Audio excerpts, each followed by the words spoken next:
John Allan, revolutionary, visionary, officer, farmer, and overlooked hero. Born in Scotland in 1747 and raised in the British territory of Nova Scotia, Allan, like others of his time, found himself aligned with those wanting independence from the British Crown. For present-day Maine, his participation was crucial. Through his efforts, he kept eastern Maine for the Americans and worked to secure the support of the Passamaquoddy, Micmac, and other tribes of the region. Our story starts in August 1776, as Allan, with a price of £100 on his head, has just left his wife and 5 children in Nova Scotia.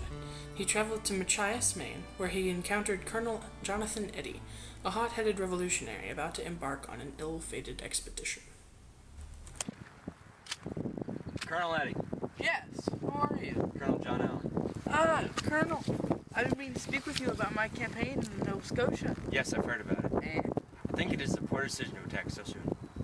we have ample supplies. Doesn't matter. You have no numbers, and I can guarantee the Micmacs won't join you in the suicide mission. If you don't listen to reason, then I'll convince the Machias Council into sending you a letter of reprimand. I can assure you, Colonel, you need not to worry. More men will join me as I head into Nova Scotia. And as I understand it, fort I plan on taking is still under repair from a recent naval attack. It's a very easy target. What's the name of the fort? Fort Cumberland. Eddy, my family lives near that fort. If you lose against them, then they will be harmed in retaliation of the sporting locals. Do you realize the importance of taking the fort and keeping the Americans, don't you? Yes, but Eddy, please, stay here on our side of St. Croix. If you wait here instead of attacking, I'll help you in your fight. At least wait at Camp Bella. Sorry, Allan. I must go.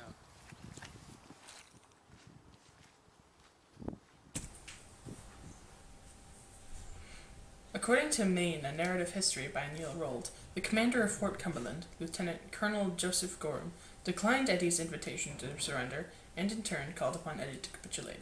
The standoff erupted in battle on the night of November 12, 1776. A surprise attack routed Eddy and the Americans retreated to the St. John River. Reprisals against American sympathizers were particularly fierce near Fort Cumberland.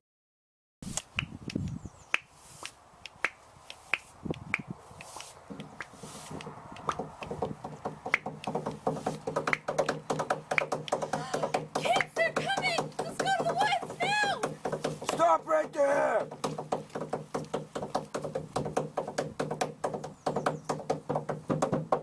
Why isn't Daddy here?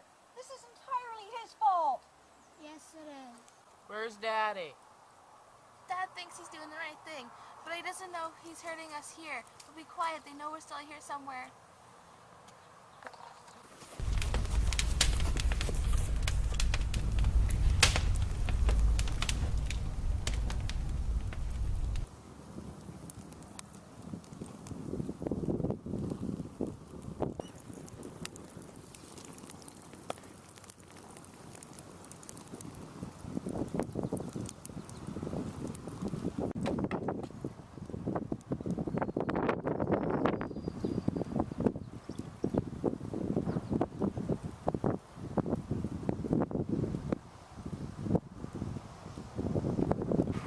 They burned it all down.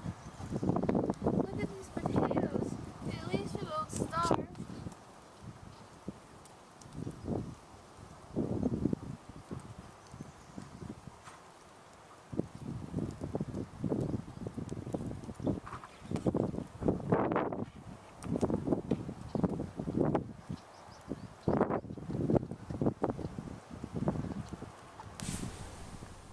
Mary then fled with her children to her father's home, seeking shelter and protection.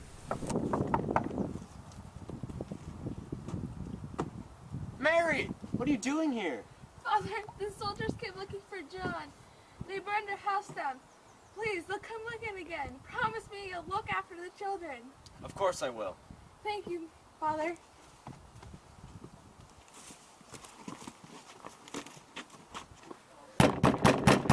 Open this door in the name of the King of England! What will you do? We can hide. You can run. I'll go quietly, knowing my children are safe with you. Mary did in fact go quietly and was taken by her captors to Fort Halifax in Nova Scotia, where she was held for a period of roughly 7 months before being released. Meanwhile, John Allan was experiencing hardship on the Passamaquoddy Bay. The British were not pleased with his actions. They believed him to be a traitor and put a price of 400 pounds on his head. Allan narrowly escaped 2 assassination attempts by British sympathizers.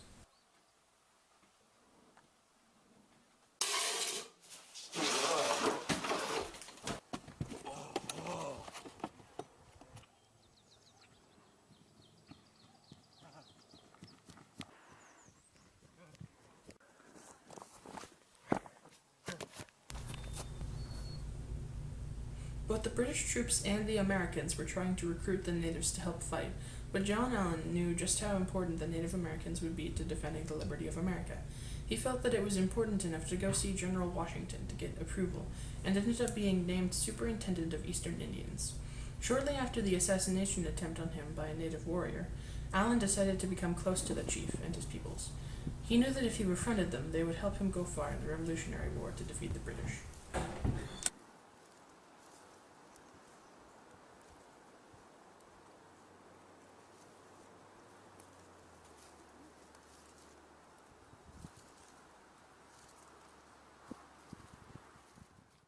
Hello, my friend.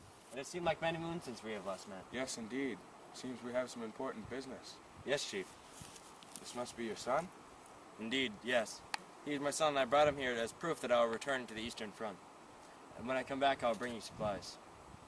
Oh, and while he's here, will you teach him your people's ways? Yes. We will bring him in as our own and treat him as one of our own and make sure he is safe and happy. Thank you, my friend. You are very welcome, my white friend. Now have safe travels and win this battle. Indeed. Farewell. I will.